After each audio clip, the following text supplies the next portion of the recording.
Isa pong mapagpalang araw sa ating lahat, sa lahat ng ating mga kamanggagawa sa Blessed Word Church sa buong Pilipinas, mula dito sa Palawan and beyond. Mabati po ako sa inyong lahat. Mabuhay po kayo.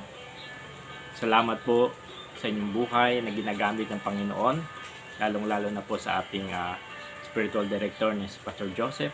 At hindi ko na po maisa-isa ang pangalan dahil napakarami na po natin. Mga kapatid, ang Diyos po ay tapat na tumawag sa atin. Ayon po sa Thessalonica chapter 5 verse 24. Siya po ay maaasahan sa lahat ng panahon. Kaya kapag tayo po ay naglilingkod sa Panginoon, asahan natin na sasamahan po tayo ng Panginoon. Ganito po ang nararanasan namin dito sa Blessed Word Palawan, dito sa ating misyon. Kami po ay ginagabayan, sinasamahan ng Panginoon. Kung paano po kami ginagabayan, sinasamahan ng Panginoon, kayo rin po mga kapatid.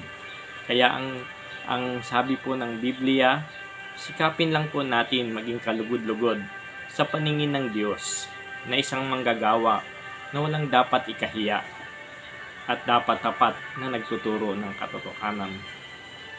So, isang napaganda pong bagay na maging kalugod-lugod po tayo sa lahat ng ating mga ginagawa. Dahil ang atin pong pananagutan ay sa Panginoon lamang, mga kapatid.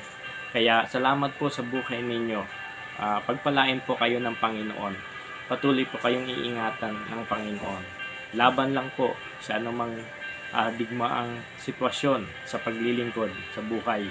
Iniwala po tayo na sa atin ng Panginoon, hindi niya tayo iiwanan at pababayaan. Upang lalo po natin may parating ang mabuting balita. No? Go, no? And preach the word. No? Beyond, no? Sa ating comfort zones. Kayo po ay pagpapala sa Blessed Word Church at pagpapala rin po kayo sa amin. Pagpapala po tayo sa bawat isa dahil tayo po ay co-workers ng ating Panginoon. Salamat po sa inyong buhay. God bless you all.